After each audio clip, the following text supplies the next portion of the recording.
Okay, so just a couple quick things before we get started. So reflection paper 6 is going to be due on Tuesday, right? So I know I'm a little bit behind grading your reflection papers right now. I'll get 4 and 5 done over the weekend. Just, the events of the past week kind of set me back a little bit. I have also had a chance to look over some of the assignments that some of you kind of turned in to catch up.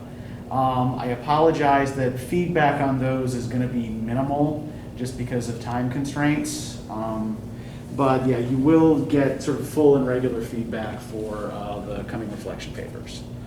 So for next time, you're also going to be reading Desmond Tutu's essay, Nuremberg or National Amnesia, A Third Way, and of course submitting 3 vocab words to me. Now, if you already have 10 points on the vocab words, you don't have to continue submitting, but I will give you extra credit if you keep giving me words even after you've achieved 10 points, right? Because I think this is a habit I want to encourage you in. And the reason I have you doing this, by the way, is it's not intended to be busy work, right? It's really intended to improve your reading comprehension, so that when you go to difficult texts in the future, you won't have to look things up quite so often. Okay. So does anybody have any questions about anything going forward?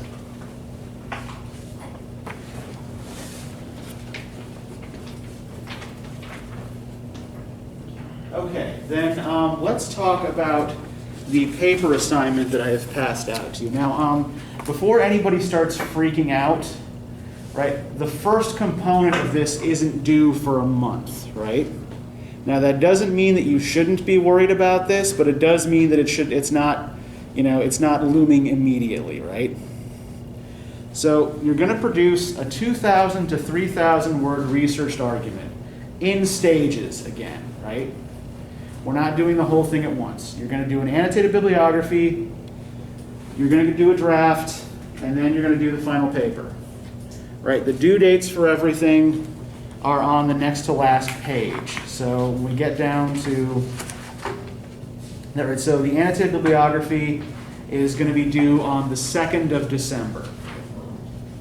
The draft is going to be due on the 7th, and then the final paper is going to be due on the 14th, and we will have a peer review session in between the 7th and the 14th as well, in lieu of a final exam. We are also going to do another day at the end of the semester in which you'll have the chance to do some writing in class. And ask me questions while you work. Yeah, Chris? In the writing lab and computer lab? Yeah, it'll be in the computer lab, yeah. And you will also get extra credit for going to the writing center. So, keep that in mind. Don't forget about that.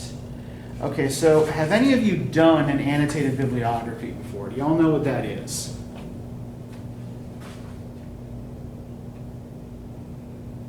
I will take your silence to mean no.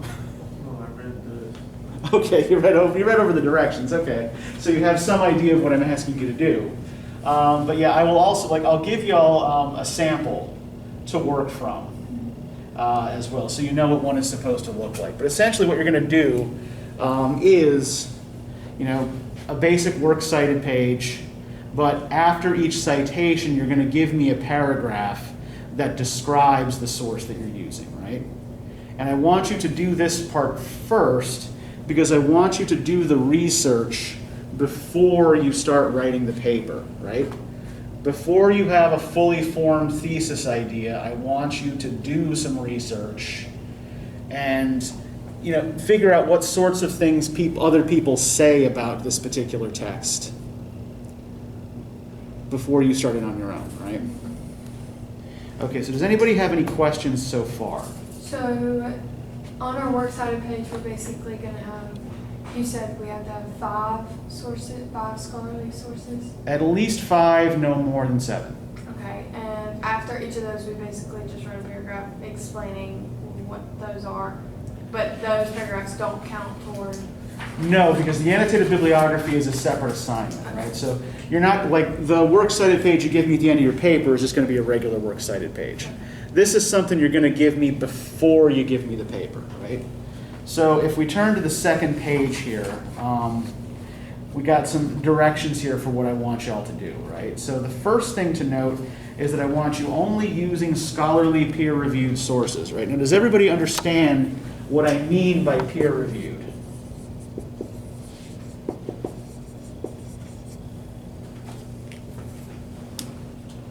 Does anybody understand what I mean by peer-reviewed? Okay, James, you do. What does that mean? Like,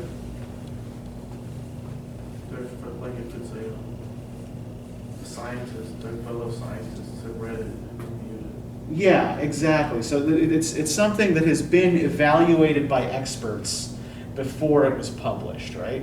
So to give you all an example, like I published an essay on The Hobbit in a journal a couple months ago, right? I actually wrote the article 2 years ago, but this is a very, very slow process. So the first thing I do is I send the essay to the editor of the journal, right? They read it to determine whether or not it's actually right for the journal or not. And then they send it out to a couple of experts in that field to read and evaluate it, to make sure that the argument makes sense, to make sure it's properly sourced, and to make sure it's within the scholarly mainstream. Right? This isn't like wackadoodle bullshit. And then they'll make a recommendation to the editor, right, either to publish as is, which rarely happens, to publish with some alterations or corrections, which is not uncommon. That's, if you get a positive response, that's usually what you get. Or a rejection, right? So if you know that a journal is peer-reviewed, or if you're getting something from an academic or press that does peer review, then you know that it's been evaluated by human experts, right?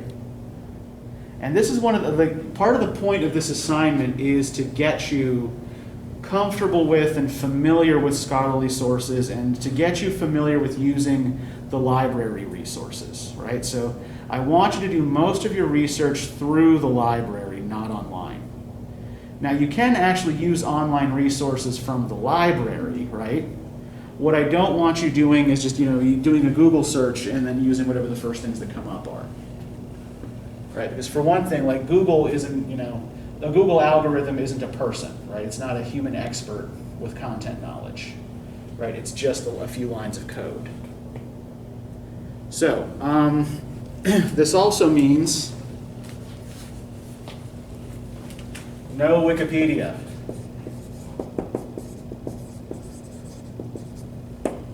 Now, there are a couple of reasons for this, right? One,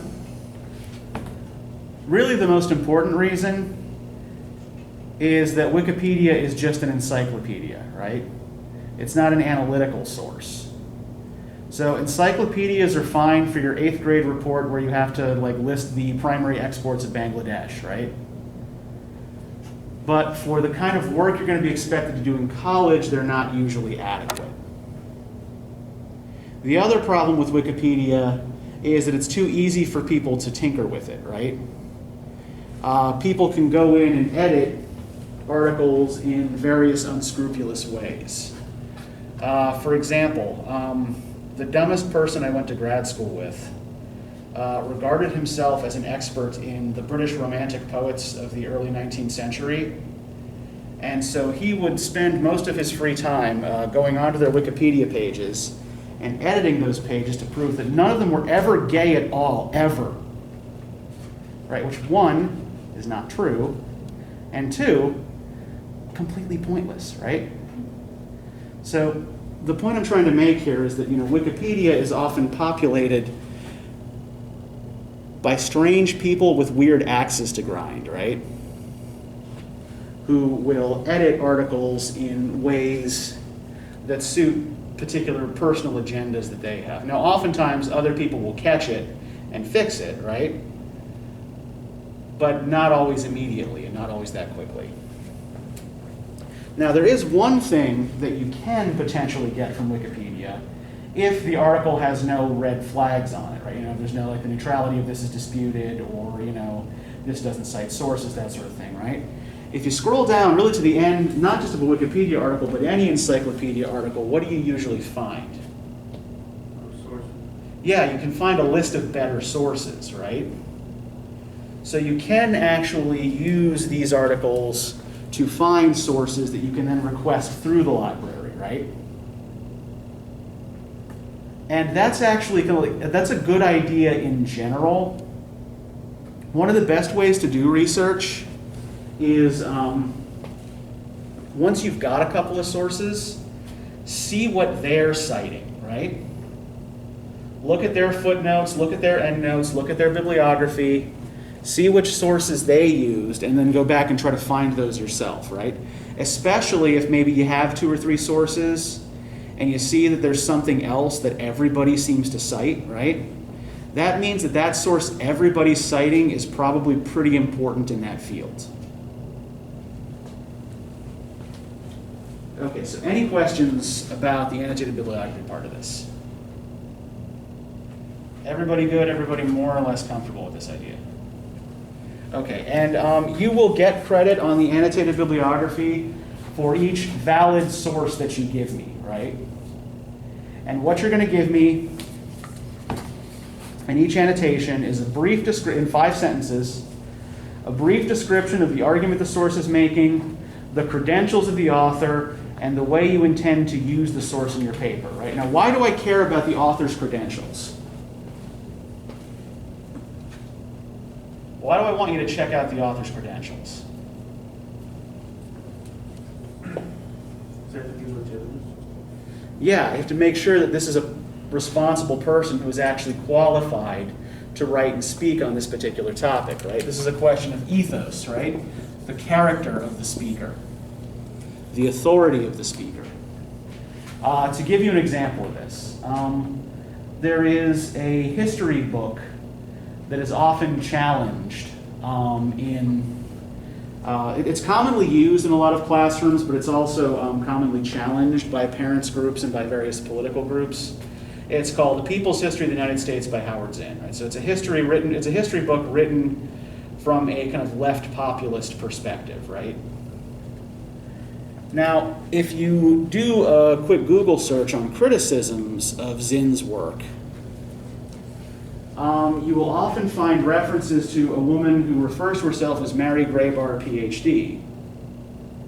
And if you do a little bit more digging on this person, you find that yes, she does have a PhD, but it's not in history. So she is not trained in historiography or in the methods used by a professional historian, right? She actually has a PhD in English. So there are plenty of legitimate criticisms of Zinn's work, both from the left, the right, and the center, right? But make sure that the sources that you're using actually have the proper authority to speak on the particular topic, right? That's why I want you checking up on people's credentials. Okay. Let's see. Anything? Another thing. I know that this is something that is really, really hard to do, especially when you are a freshman, right? Because you feel like you maybe you feel like you don't have a lot of expertise on the topic yourself. But it is absolutely 100% okay for you to be critical of a source, right? In fact, I encourage you, if you disagree with something a source says, to do so openly and to explain why, right? It's like, I think that, source X is missing something here, right? Or I think that they are actually reading this incorrectly, and here's what I think went wrong, right? So it's perfectly okay to be critical of your source, right? Do so politely, but it's perfectly all right, and in fact should be encouraged, right? It shows that you're doing some thinking on your own.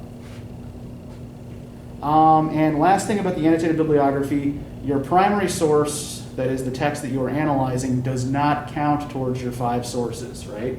You have to find 5 secondary sources for your bibliography. So how many altogether sources then? So you'll have 6 altogether, right, required, including the text that you're actually writing about. But since you have to use that one, it doesn't count towards the 5. You don't have to go find that.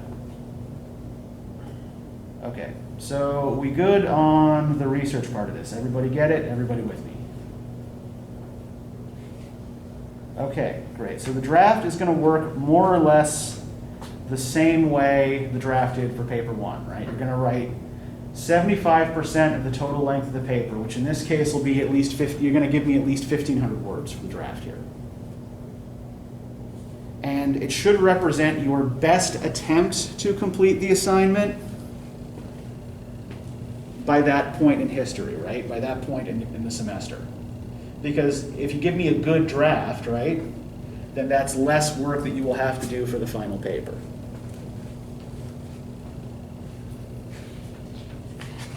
And the final paper,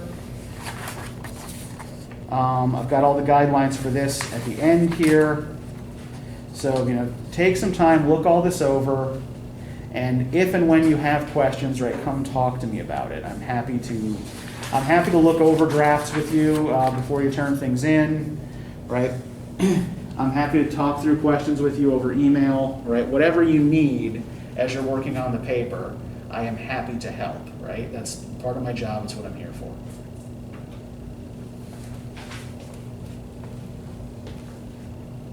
All right, so just take a minute with this. Think about whether you have any questions right now.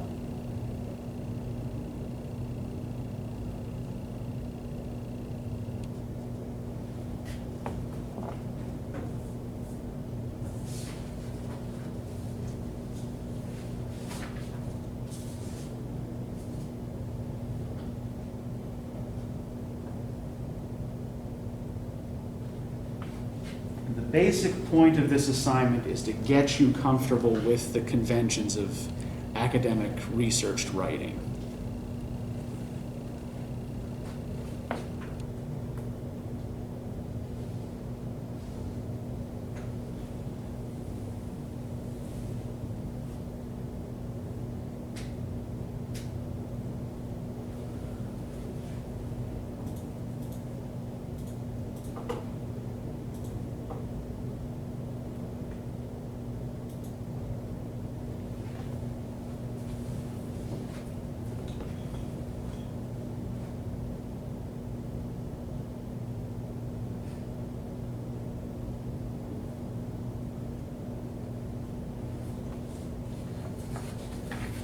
And as usual, the grading standards are on the back.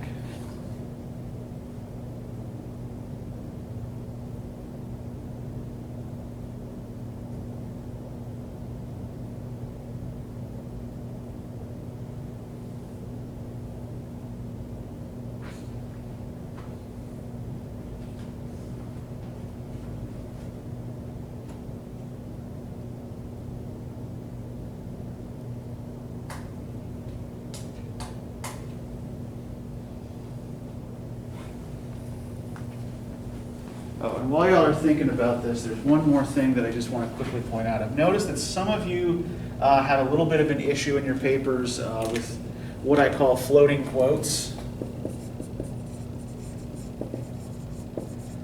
Now, I haven't been marking off points for this because I didn't really explain this to you. We haven't really gone over it yet because you haven't had to work with secondary sources yet. But basically what I mean by a floating quote is a quote that you just kind of insert into a paragraph without any setup. So when you're quoting, what you should do is try to connect it to your own language in some way, right? So say that you're quoting something from the Ursula Le Guin essay, right? So all you got to do, to set it up is, something like this, right? So, as Le Guin writes concerning human happiness,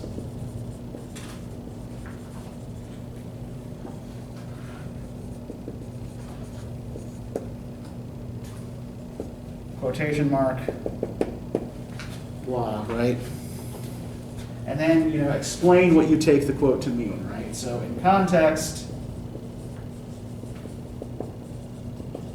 this refers to so on and so forth, right? Does this make sense, everybody? Does everybody understand what I'm asking to do? Okay, great. Okay, so if there are no questions about the paper right now, then I want to start with the Le Guin piece with a quick free write. So I want you to take 12 minutes, and I want you to try to answer as best you can the following question. All right. If maintaining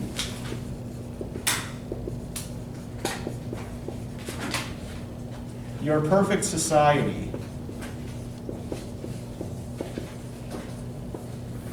requires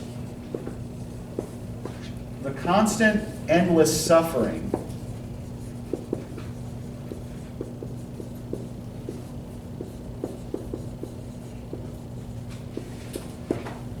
of one person,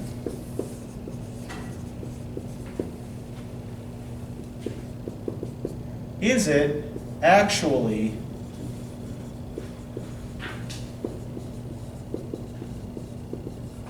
a perfect society? Why or why not?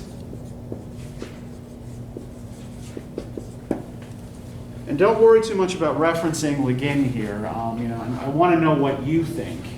But if you want to think back to some of the moral philosophy we've been looking at over the last couple of sessions, that's perfectly fine too, right? So take 12 minutes with this, and then we'll discuss.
2 more minutes.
Okay, so who is willing to share what they wrote first?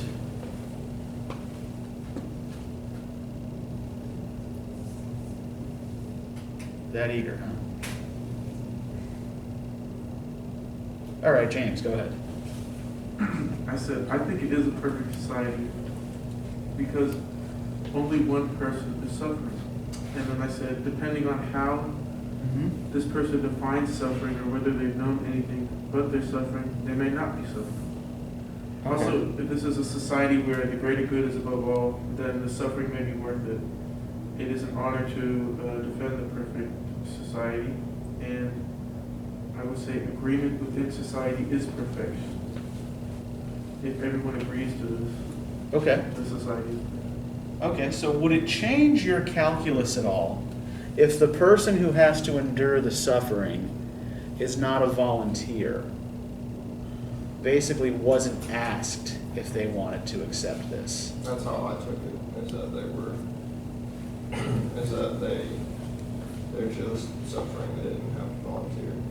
Okay, that it wasn't a choice. Yeah, they were that just wasn't a kind of- choice, Okay. it's just suffering. Okay. What did you write then, Chris? Kind of like what he said about because only one person is suffering. Uh-huh. So I said that everybody in a society is going to have different ideas. Okay. And that causes conflict. Sure. And problems. But if only one person is suffering, then that makes me think that everybody else is doing completely fine. So like there's nothing really going on between them, just one person is upset.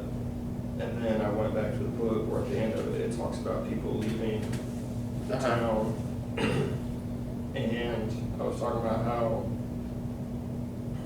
the only one that would want to leave is the one person suffering when everybody else is getting along and stuff because they're not suffering, they're fine in their society, so why would they want to leave? Uh-huh. And then that one person maybe would leave and there'd be no suffering whatsoever. And that would reduce That would mean dissent. no suffering And, whatsoever. okay. Okay. Yeah. I kind of said the opposite. Like I Okay. said, it's not perfect just because in my meaning of perfect, it means like there's nothing wrong with the situation, there's no mistakes, Uh-huh. and if that one person is suffering, how is that perfect? And I was saying, I said it's great if the majority of the society was perfect, but you need to strive for perfection with it as a whole. And then Okay. I kind of mentioned that quote that everybody knows, you're only as strong as your weakest link. So if there's still one single person that is suffering, how can that be perfect? Okay, so the fact that, we don't have here a whole society that is moving in perfect harmony, where everyone's in perfect happiness, the fact that there's just this one person who is suffering means that, whether we call this good or bad, we can't call it perfect. Is that kind of what you're saying? Yeah. Okay. Like, I mean, it's good that most people are doing good and happy, but there's no way that's perfect if there's Right. still one person that's not. Okay. What do you guys think over here? I said that, technically speaking, by definition, it would be no, because a perfect society would include a mutually beneficial relationship for everybody in that society. Okay. And perfect, speaking about a society, would be subjective and different for everybody, because everyone's natural human desires are completely different. Some people may prefer being around people, some people may prefer to be alone, while other people may enjoy helping people, while others may enjoy hurting people, and there's no way to cater to everyone's perfect vision of society. So making one person suffer for a majority group's vision of a perfect society would overall be pointless, as you would always have a minority group that finds happiness and enjoyment in the exact opposite. Okay, so it seems like something on one level, you're agreeing with Sydney that perfect means perfect, right? Means that things are the same for everybody. But you're also kind of adding to this the notion that the vision that like each of us may have a completely different vision of the good and of what a good society looks like. And for some people, a good society doesn't even look like a society, right? Some people might actually prefer that Hobbesian state of nature where they can assert themselves over others, right? Because they're stronger or smarter or what have you. What about you, Ron? You are the last to speak up here, so. I said that I think if you can focus everybody's suffering on one person, then that's as perfect as you can get it. Okay. Because, like, saying that this one person is, well, I also think that if it's perfect, then it should be voluntary. Okay. Like, so Yeah. they chose to do it. Yeah. But, if all the suffering is on the one person, then there wouldn't be crime or poverty or anything like that. Like, everyone else would be fine. Yeah. And there's no way to have that without the one person. Yeah, and that's kind of one of the things that Guin is trying to stress in the story, right? The little thought experiment, right? Is that all of the goodness and joy and happiness in Omelas, right, is dependent on the suffering of this one child. If you end that child's suffering, then everything else goes away, right? This is the social contract on which Omelas is built. This is the central, baked-in reality of their happiness, right? Of their ideal society. This is what they have to accept in order for them to have all of this other great stuff, right? Whether that's realistic or not doesn't matter, right? This is basically, it's a fantasy story / thought experiment, right? And I think that it might help if we also look at this kind of directly in terms of the moral philosophy that we have been reading, right? So if we think back, for example, to Adam Smith, right? What did Adam Smith think our morality was essentially based on?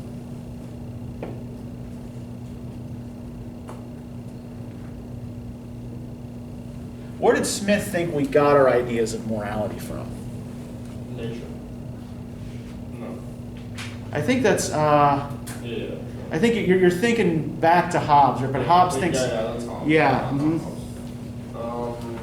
He was more in depth with it than Smith was. Than Hobbes. Hobbes was more nature. He thought of it further. Yeah, well, Smith actually does think that this is a particular capacity that's natural to us. Yeah. Pleasure and pain. You're thinking of Jeremy Bentham, right? So Jeremy Bentham, right, the utilitarian thinker,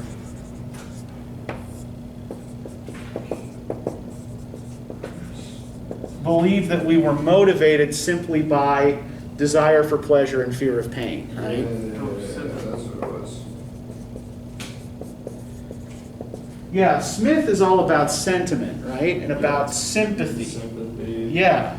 So, Ethical, not moral, nothing. Stuff like that. yeah. That our moral being is based on our ability to imagine What? what other people are feeling, right? Yeah, exactly. By putting ourselves And other people's shoes. into that position, right? So, what I want to look at here is whether or not either of these moral systems is kind of adequate for dealing with the problem of omolus, right? So, from a Benthamite perspective, or from Jeremy Bentham's perspective, right? Here we've got a whole city, a whole society where everybody is happy except for one person who is in constant pain, right? Would Bentham think that this looks like a good society? Yes. Yeah. Because this one person's intense suffering, right? And the majority is fine. Yeah. Somehow benefits, like reduces pain for everybody else, right? Well, the utility of it as a whole. Exactly. Yeah. It's all good except for one little piece. It's good to know. Yeah. As long as the majority It's all. is enjoying themselves, right? Then, it's acceptable that one person suffer, right? And I think I want to focus on the way Guin deals with the child in particular, because I think she's taking aim at the Benthamite viewpoint. If we look on page 483 here, right? Can I get somebody to start reading for us the paragraph at the top of the page, starting with an abasement under one of the beautiful public buildings?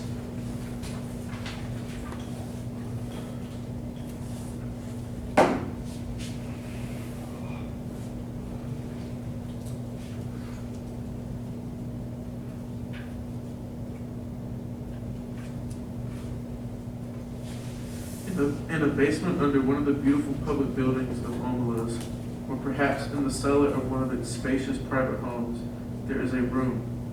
It has one locked door and no window. A little light seeps in dustily between cracks in the boards, secondhand from a cobweb window somewhere across the cellar. In one corner of the little room, a couple of mops with stiff, dotted, foul-smelling heads stand near a rusty bucket. The floor is dirt, a little damp to the touch, as cellar dirt usually is.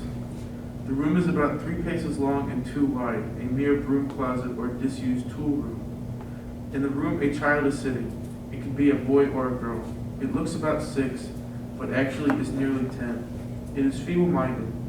Perhaps it was born defective, or perhaps it has become imbecile through fear, malnutrition, and neglect. It picks its nose and occasionally fumbles vaguely with its toes or genitals as it sits hunched in the corner farthest from the bucket and the 2 mops. It is afraid of the mop. It finds them horrible. It shuts its eyes, but it knows the mops are still standing there, and the door is locked, and nobody will come. The door is always locked, and nobody ever comes, except that sometimes the child has no understanding of time or interval. Sometimes the door rattles terribly and opens, and a person or several people are there. One of them may come in and kick the child to make it stand up.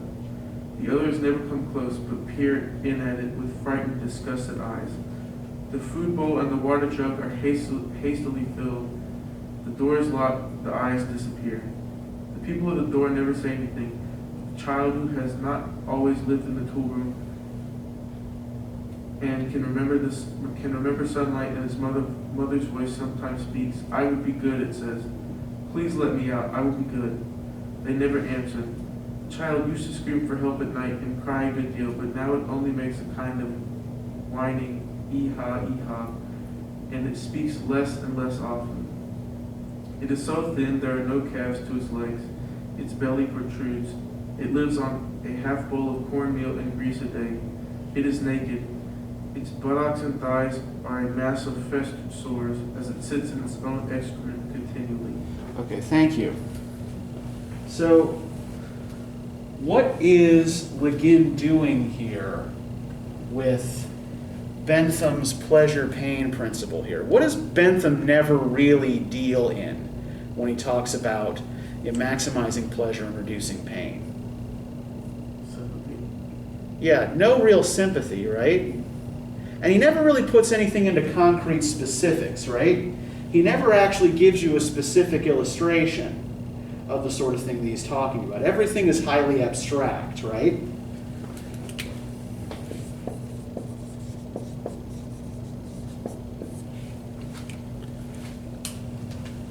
So in principle,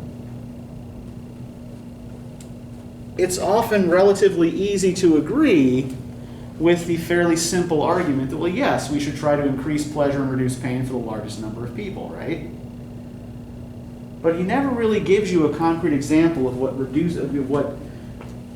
what this might actually look like in practice, right? And so that's what Guin is trying to do here, is make this thing that makes the perfect society in Omelas possible concrete, right? And she's trying to ask, like, okay, like, if this was the price of your happiness, would you still be willing to pay it, right? If this is what was required for you to be happy, would you still take the Benthamite calculus here? And what she is trying to do here, is invoke sympathy, right? But is sympathy enough to do anything about this?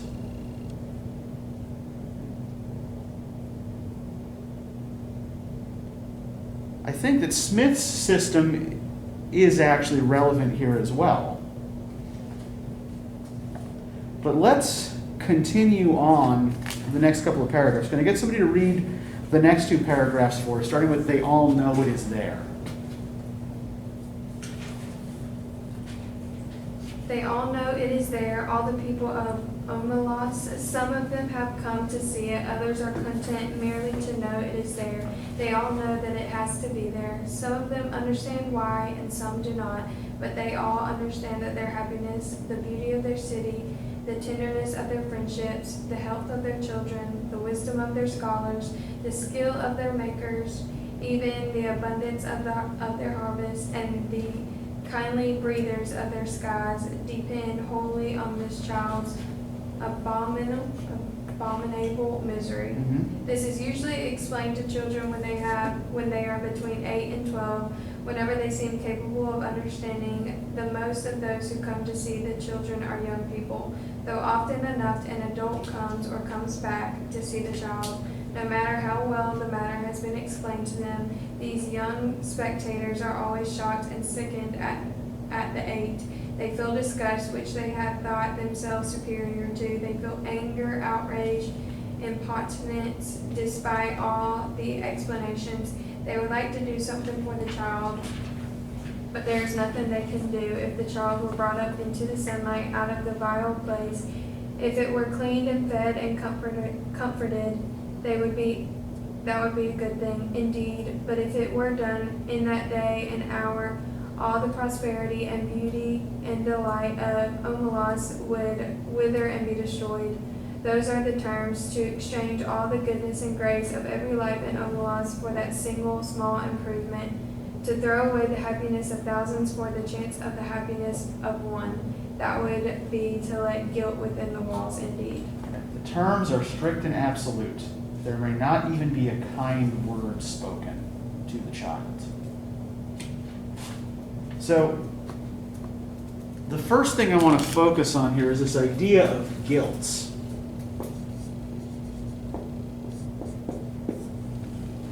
Right. Why is it so important that everyone know about this, but that no one feel any guilt about it? Because you need to understand what it does for you. Right. I don't want you to destroy that for everybody else. Okay, so you're thinking like guilt might be a motivation to do something about it. What else would guilt do? Like what's the basic state of everyone in Omelas? Happy. Yeah, they're all happy, right? And if you let guilt creep in, then what happens to that? Takes away from your happiness. Yeah, no one is perfectly happy anymore, right? So, in order for people to remain perfectly happy, they also have to remain free of guilt. All right, we're told on page 482, after, there's that discussion of, the people in the festival just kind of like, copulating happily in the streets, right? It's that, guilt, one thing I know there is none of in Omelas is guilt, right? Because if there's guilt, you can't be happy. Now, the other thing I want to look at here is when the children of Omelas are usually told about this. What age are they? 8. Yeah. 8 between 8 and 12. Yeah, between 8 and 12, right? When it seems like they're capable of understanding. Yeah, when they are capable of understanding. And then we also have on the previous page at this festival, right, on page 482, right, a child of 9 or 10 sits at the edge of the crowd alone, playing on a wooden flute. People pause to listen, and they smile, but they do not speak to him, for he never ceases playing and never sees them, his dark eyes wholly wrapped in the sweet, thin magic of the tune. He finishes and slowly lowers his hands holding the wooden flute. So we also have this 9-year-old flute boy, right? Completely wrapped up in his art.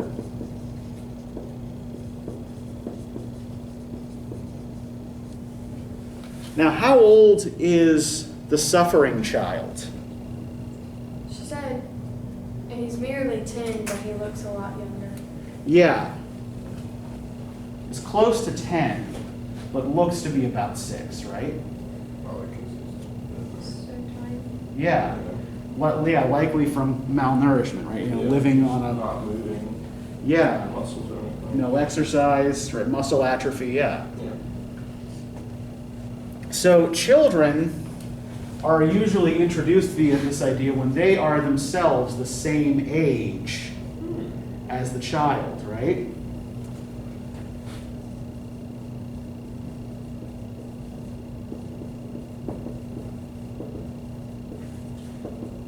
Right, that is, at the age when they are probably best able to sympathize, right?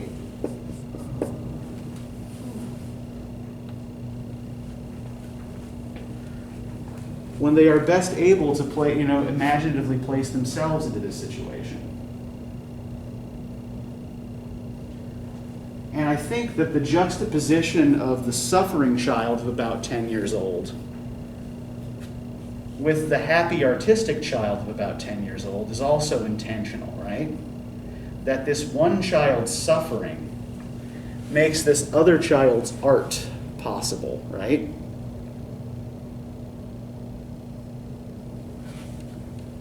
So I think there's a reason why she has all of these children she's referencing be about the same age. Now let's continue on here. Can I get somebody to start reading the paragraph that begins, "Often the young people go home in tears"?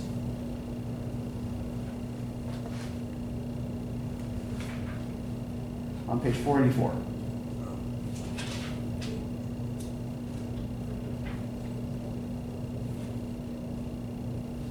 Somebody who hasn't read. Often the young people go home in tears, or in a tearless rage when they have seen the child and faced this terrible paradox.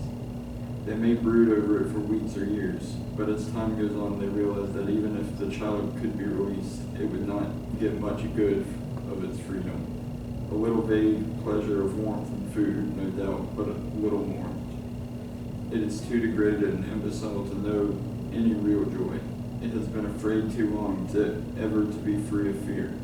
Its habits are too uncouth for it to respond to humane treatment. Indeed, after so long, it would probably be wretched without walls to protect it, and darkness for its eyes and its own excrement to sit in. Their tears at the bitter injustice drive when they begin to perceive the terrible justice of reality and to accept it. Yet it is their tears and anger, the triumph of their generosity and the acceptance of their helplessness, which are perhaps the true source of the splendor of their lives. Theirs is no vapid, irresponsible happiness. They know that they, like the child, are not free. They know compassion.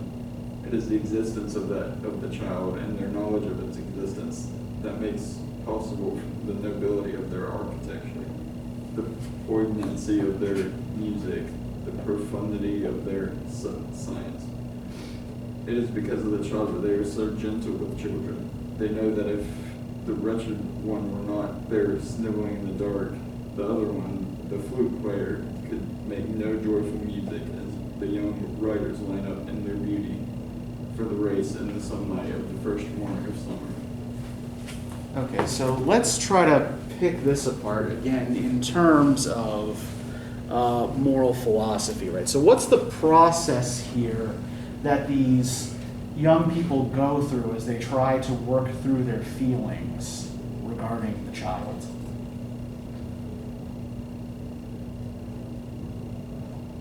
It's kind of like the 5 stages of grief. Okay, how so?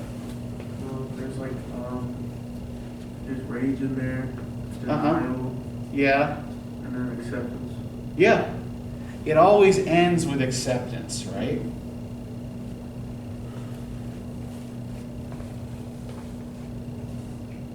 That's always for these people who go and see the suffering child when they are themselves children, right? They always just end up accepting it. And what stance do you think Guin is taking on this? What stance do you think the text is actually taking on this? Do you think it supports the acceptance of the child's suffering that everybody in this society eventually comes to?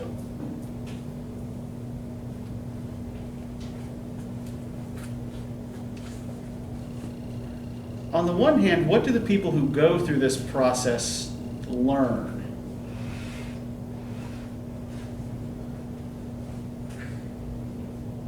What's the benefit to them of it?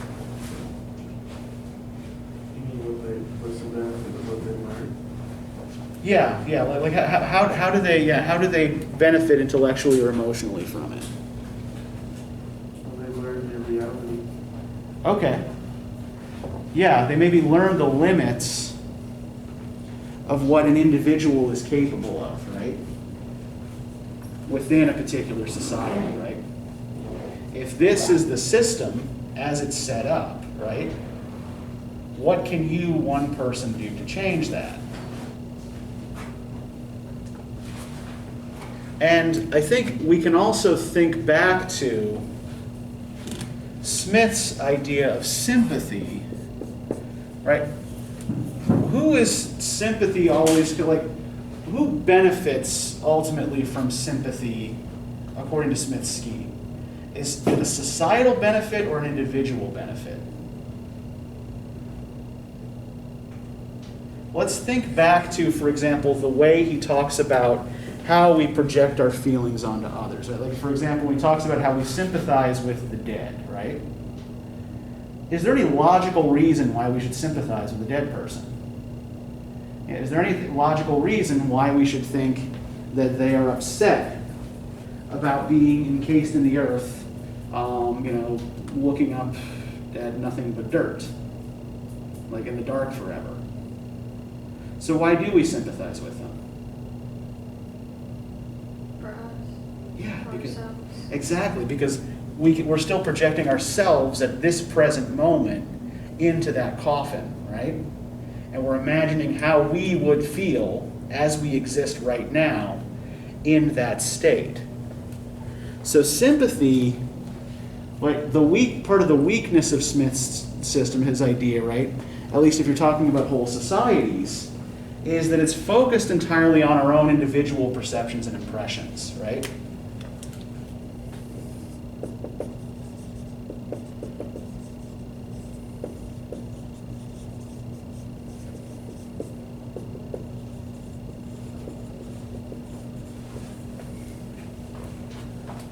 So by working through these kind of stages of grief over the child's suffering, right?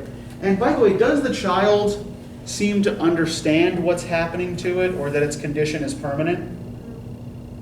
No, but the people who come to see it do, right? They know there's nothing that can be done for the child. The child doesn't. We can tell because it still pleads to be let out, right?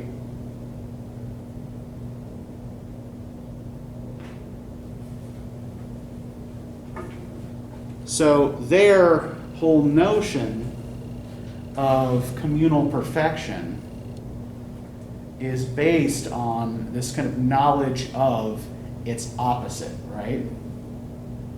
This is what things could be like if we weren't so kind and gentle with each other.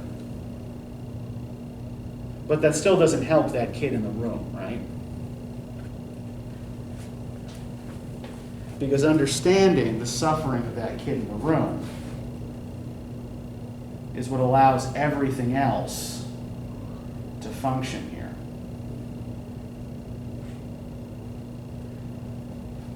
Now, when I've taught this class before, the paragraph that students have had the most trouble with emotionally, intellectually, is the last one. So can I get somebody to read that for us, starting with, at times, one of the adolescent girls or boys who go to see the child.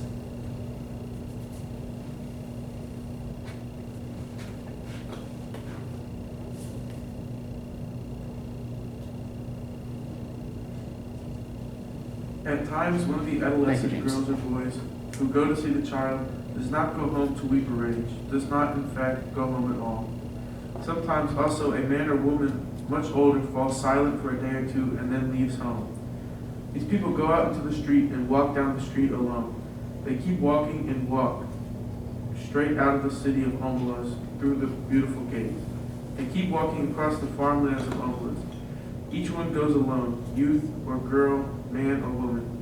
Night falls, the traveler must pass down village streets between the houses with yellow lit windows and on out into the darkness of the fields.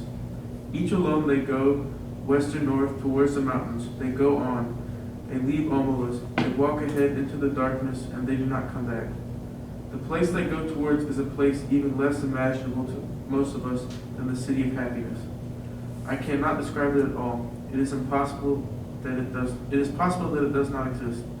But they seem to know where they are going, the ones who walk away from Omelas. What do you make of this? What do you think of this? People don't want to support how they get their happiness. Yeah. So the people who can't live with the particular social contract here, right? They leave. Sometimes, apparently soon after they learn about the child. Others, later in life when guilt catches up with them, right? But what do you make of this as a solution to the problem? Why is the solution presented here? Right? Why does it seem like the only way to resolve these feelings, if you can't live with them, is to leave? Because everyone else can. Yeah. And if you do something to act on your feelings and release that child from the room, then what have you done to everyone else? Made them suffer. Yeah, you've then just, like, that's part of the paradox here, right? Is that if you do something to fix this terrible injustice that the whole system of this society is built on, right? Then you bring that whole system tumbling down. And all of your neighbors have made their peace with this, right? So you destroy their happiness without their consent if you try to fix the child's situation. So for the happiness of one person, you ruin the happiness of thousands. So I think, like, a lot of what's going on here is, like, it's a demonstration of just how problematic and complicated Bentham's pleasure-pain principle actually is, right? That it's not just a simple calculus of this increases pleasure, this is good, this reduces pain, this is bad, right?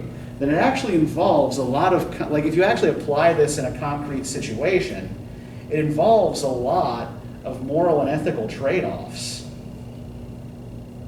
that some people simply aren't going to be willing to make, right? And your neighbor's happiness might come at the expense of your peace of mind. So, I don't know, what do y'all think about this? It's messed up. Okay. It's like either way, it can't be perfect. Yeah. Like, I mean, this little kid's suffering, he didn't do anything to deserve it, but yet he has Right. to. And then Mhm. if somebody wants to save him and do the right thing to save him, it's still kind of not the right thing to do. 'Cause Right. then you're screwing all these other people. Yeah, in this supposedly perfect society, there's basically no way to do the right thing, right? There is no right thing to do here.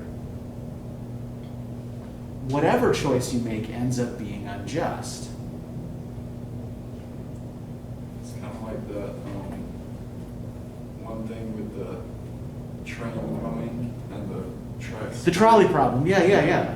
Uh-huh. And there's one of your family members on one side and Yeah. 5 people you don't know on the other side. Yeah. Do you kill your relative to save 5 strangers, right? Oops. Sorry.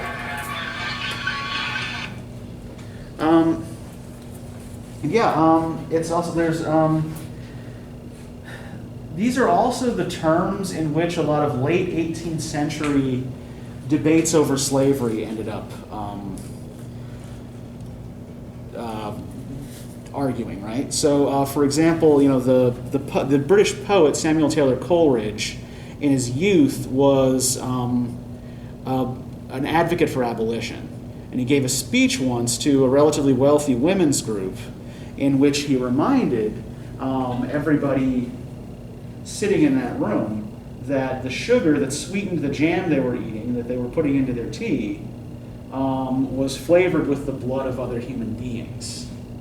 Right, because they were getting it from the cane fields of the West Indies, and sort of like slave plantation labor, right?